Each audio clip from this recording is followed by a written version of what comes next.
Ben Goldacre is a friend and colleague. He's a doctor, a writer known to many of you, and his bad science column has poured justified scorn on people who misuse science to their own ends. And recently his book, Bad Pharma, has lifted the lid on many of the terrible things that are happening in the name of evidence-based medicine.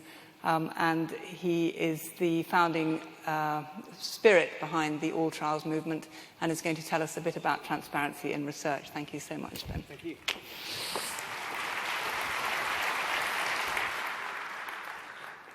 How embarrassing to be late. And also a humbling programme, so thank you very much for having me.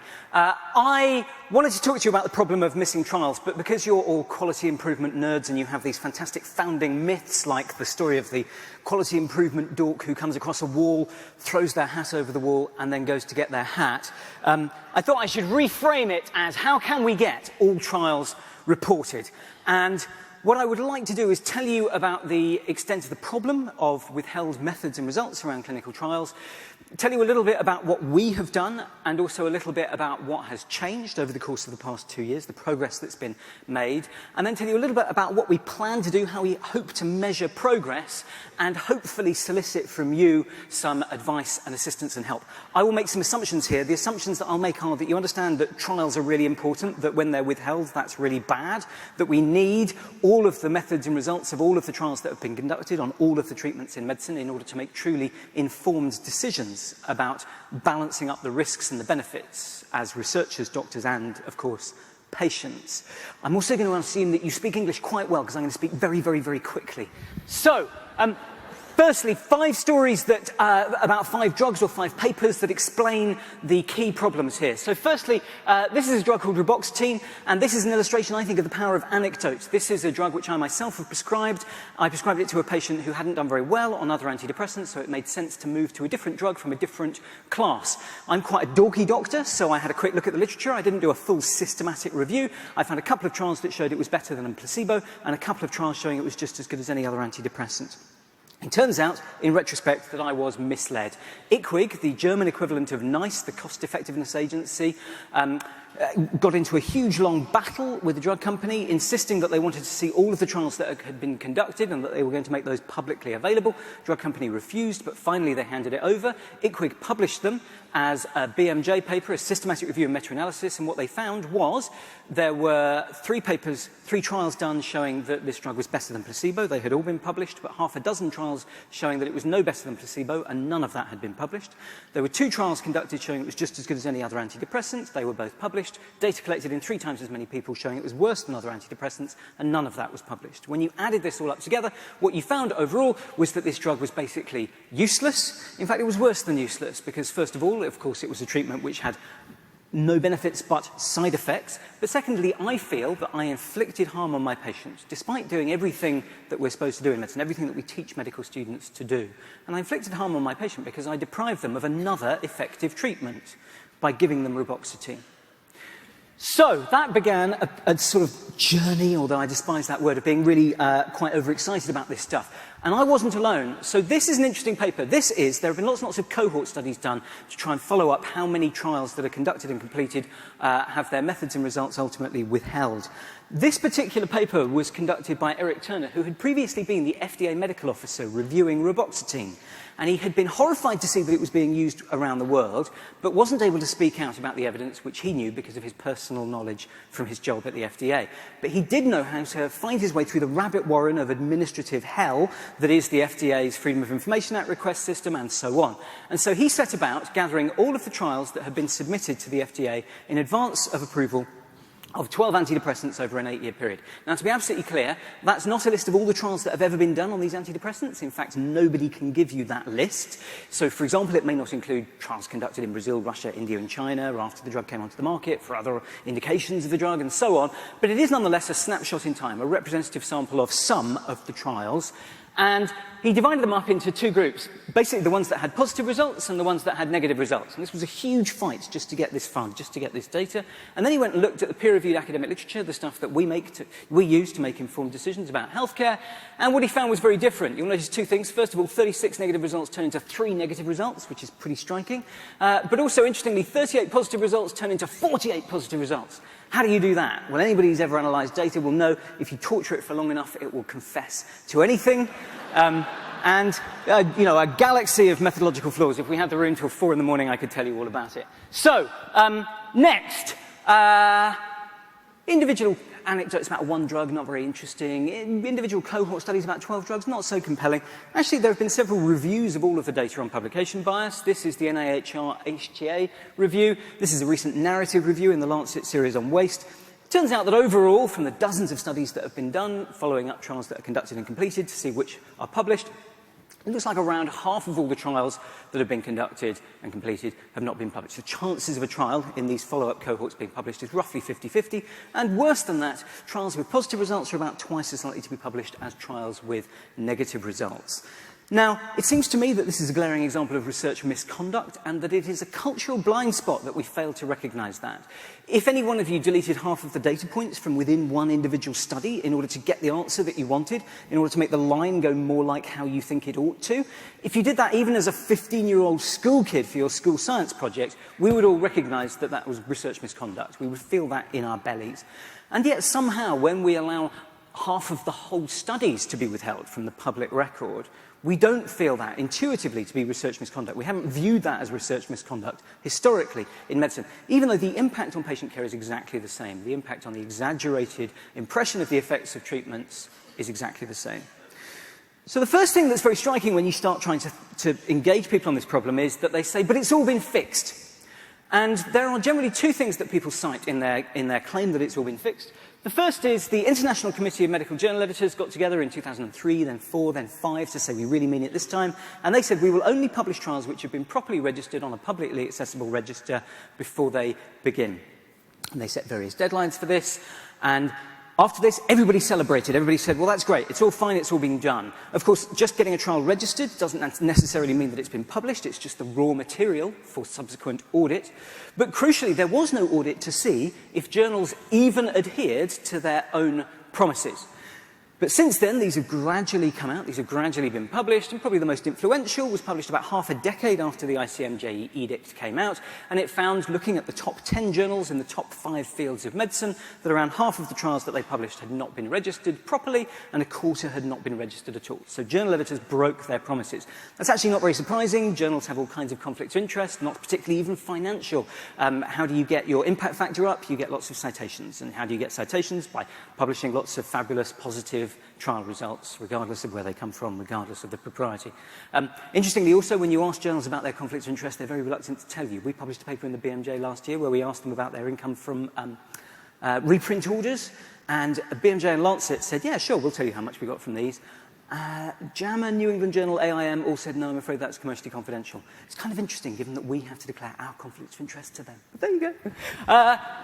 The next thing that people cite as the reason why it's all been fixed is clinicaltrials.gov, the FDA Amendment Act 2007. And this was a piece of primary legislation in America which said all trials with at least one site conducted in America, covered by MK801 with at least one site in the US for a currently marketed drug and so on. But basically all trials must have their methods and results posted in summary tabular form on clinicaltrials.gov within a year of completion, starting from October 2008. Everybody said, fantastic, it's all been fixed, this problem has gone away forever. There were two flaws. Firstly, no routine audit. Again, when an audit was finally conducted and published in the BMJ in 2012, we discovered that the rate of compliance with this legislation, which everybody said had fixed the problem forever, was 22%. That's quite poor. And that was a facetious comment. You were supposed to laugh encouragingly, but that's okay. But it is quite poor, is it not, for the thing that everybody said a fixed problem. Interestingly, no fine has ever been levied. Even if a fine had been levied, it's $10,000 a day. That feels like a lot, but actually $3.5 million a year for an enormous organisation is not very significant. I have had a wee next to somebody who earns more than that in a year. I'm not saying it's common. It's just, you know, if it can be less than one person's salary, then it's probably not much more than a parking ticket. So that's not the only flaw, however, because it had a second flaw, which it shares with almost all of the proposed changes to clinical trials regulation, which is it was prospective. It didn't look back. It only got better access to all of the trials starting from now. And the problem is, who here, as a doctor, only uses treatments that came on the market from October 2008 onwards? And the answer is very obviously nobody. This is a graph of the adoption curve, and you can see very simply this is a cumulative percentage, all UK prescriptions for what year, in what year was the drug for which that prescription was first approved. And basically you can see even if we got full evidence on all of the trials, for all of the treatments that came on the market after 2008, that would get us guaranteed 100% of the evidence on about 5% of prescribing decisions. So it has absolutely no impact and will not have an impact for a very long time. Next, Orlistat and Ramonabant, really interesting, 2 weight loss drugs. Nordic Cochrane collaboration started looking at these and thought, why are we relying on published data? We should be asking regulators for clinical study reports. 3.5-year-long battle with the European Ombudsman, who finally, after they were sent all kinds of things like this, it is strange, isn't it? Everybody laughs when you look at that. You know, the person even working in the mailroom must have thought, hang on, I work for the regulator, this is to Cochrane, I'm sending this? Anyway, finally, European Ombudsman said that this was unacceptable and that the European Medicines Agency had to start sharing the clinical study reports that they have. Why are clinical study reports important? Well, Tamiflu, the Cochrane Systematic Review, was updated yesterday, and we discovered that there were several interesting, well, firstly, trials that were completely missing, but also several interesting methodological flaws in the trials that have been published, which had been glossed over in brief academic journal articles, but which were only visible in the clinical study reports. For example, diagnoses of pneumonia made by self-report, not by chest X-ray and diagnostic algorithm. For example, double-blind trials where the pills were different colours. Now, this is a really important illustration of how it's not just about whole studies going missing, it's also about seeing the full methods and results of all the trials that have been published. And ICWIG have done research showing that clinical study reports are vastly more comprehensive on the information in clinical trials. So, that's the problem. What has happened since we first started whinging about it a year or 2 ago? Well, first of all, everybody, so I did a book on this called Bad Pharma, which a few people bought in England, but nobody outside of England's ever heard of me, so you mustn't feel guilty for not reading it. And in the UK, lots and lots of people stood up and said, the problem doesn't exist, it's all in the past. The ABPI, who are the UK pharmaceutical industry body, chap from there sent out all kinds of interesting, sort of slightly smeary comments on email. It seems to me that if your job is to sort of undermine somebody, then if you send a smeary email and the first thing that happens is it's forwarded to me with the subject heading LOL, then you're not very good at your job. But anyway, I don't mind being smeared, I just want to be competently smeared. So, ABPI, they say it's long documented and historical, long addressed. These trial results are published on websites like clinicaltrials.gov, well, 22% of them. And similarly, these sort of organisations, the great and the good, all saying, oh, everything's fine. There's a robust regulatory framework governing clinical trial disclosure. This is signed by all of the medical academic professional bodies in the UK. So that's a real problem. So the first thing we set about was to try and knock down the people who were saying that there was no problem. So we got the Ethical Standards in Health and Life Sciences group disbanded, and we set about trying to engage the public in a discourse about the problem of missing trials, because the first paper showing the problem of missing trials in the academic literature was in 1986, and since then, 3 decades, we have singularly failed to fix the problem. So it was clear that publishing academic papers was not enough. Then we started engaging politicians. Sarah Wollaston is a GP in the UK who is now an MP. She raised questions in Parliament. First thing that happened when she raised questions in Parliament about clinical trial results being withheld is that the junior health minister responsible for the pharmaceutical industry, Earl Howe, gave a statement to the Today programme, which is the big flagship radio programme in the UK, saying this isn't a problem, trial results are already made available. This was at 7 o'clock in the morning. By 11 o'clock in the morning, when the question was formally asked in Parliament, the response came, we do recognise that this is an important problem. We'd be happy to meet a delegation of academics to discuss it. No doubt after a series of please don't embarrass yourself emails. So this is us. We went as a delegation. That's Fee Godley, that's Sarah Wollaston, that's what happens if I wear a suit, I'm no more credible. That's Carl Hennigan, Professor of Evidence-Based Medicine. That's Ian Chalmers, he's so awesome, he's like the founder of the Cochrane collaboration, but he also, he keeps it so real. When he was made a knight, that he did a randomised trial to see if it was worth being a knight. So all of his outgoing mail, half of it was signed Sir Ian Chalmers, the other half was signed Ian Chalmers, and then he measured how quickly people responded. No difference, and it's been written up, yes sir, no sir, not much difference, sir, Journal of the Royal Society of Medicine 2008. Negative finding, there you go. So then we started doing letters to the Times, all of that kind of basic, boring, pompous stuff that people do. But it's really important because it's signed by people like the editors of the big journals and the people from the Royal Colleges and major profs, because there were people like the ABPI saying, hey, this problem doesn't exist. And we needed to show that there was a coalition of people who were serious people who recognised that this problem does exist. So then we got editorials and articles. Then we started to see politicians getting involved. So Science and Technology Select Committee, the Health Committee, the Public Accounts Committee, all of them have now done damning reports, specifically public accounts and SciTech, into the problem of clinical trial results being withheld from doctors, researchers and patients. And then we set up the AllTrials campaign. And the AllTrials campaign asks for three things. We ask for AllTrials to be registered, with their full methods and results reported, and the clinical study report, where it has been produced already, to be made publicly available. When we first launched, our pantomime baddie, the industry lobbyist, says we will not respond to PR-driven initiatives like AllTrials. That was in February 2013. In November 2013, he said, I've never said that. Well, this is interesting. No, but that's okay. That's his job. But what made him change his mind? Well, we cannot know, but I suspect it had something to do with the fact that pretty much the entire medical establishment in the UK and increasingly around the world have signed up to the AllTrials campaign. Over 80 patient groups in one day, pretty much before anybody else signed up. So this is patients leading professionals on what I think is the single most important flaw in the fabric of the information architecture of evidence-based medicine. They've since been joined by many, many more patient groups representing tens of millions of patients, but also organisations like PLOS, the Wellcome Trust, Cochrane, but also the GSK, biggest drug company in the UK, one of the top drug companies in the world.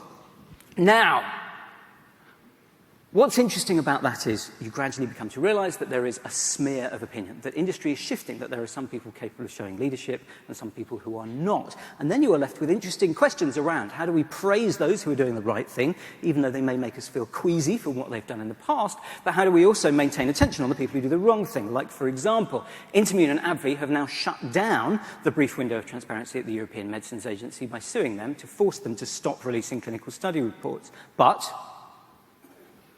luckily, we've managed to get horrific press coverage for that. Also, at the same time, important to recognise, though, that many, many people in the industry are doing the right thing. Again, Johnson & Johnson sharing trial data with Yoda. The Clinical Study Data Request Project. All of these have flaws, but they are all interesting and useful. Pharma and FPA have produced an extraordinary document in which they claim that they are moving towards greater transparency.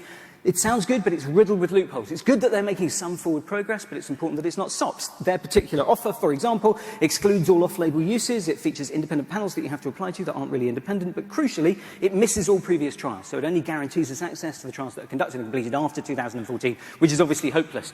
We've seen all kinds of funny things like smears and industry. Sorry, I'm just looking at how much longer I'm allowed to talk for. Oh, wow, 2 minutes. Okay, so leaked memos, industry talking about how they're going to mobilise patient groups to campaign against us in the campaign for transparency.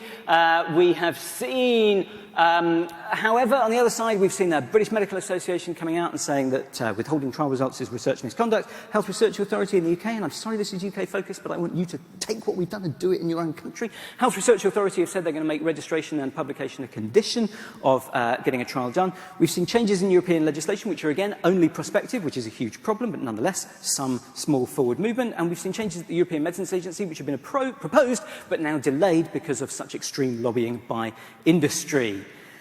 Now, what can we take from all of that? Well, just thinking with my kind of quality improvement hat on, a weak, flimsy paper quality improvement hat. What's been tried? Well, writing academic papers, we've been doing that for years and years. We've tried lobbying, getting EU legislation, engaging health ministers and so on. We've tried engaging policymakers, so getting them to own the problem with their own committees and so on. We've tried public engagement, endless stuff, writing books, writing articles, the BMJ's Tamiflu campaign. We've engaged the media. We've tried to work on codes of conduct, although those often get ignored and there's no audit. There's been legislation in the past, but this has been ignored and again without audit. And so, what do we try next? Well, more of the same. But what about, plan, do, study, act, and all that stuff? So the one thing, very, very, very, very briefly, do I have like 2 minutes?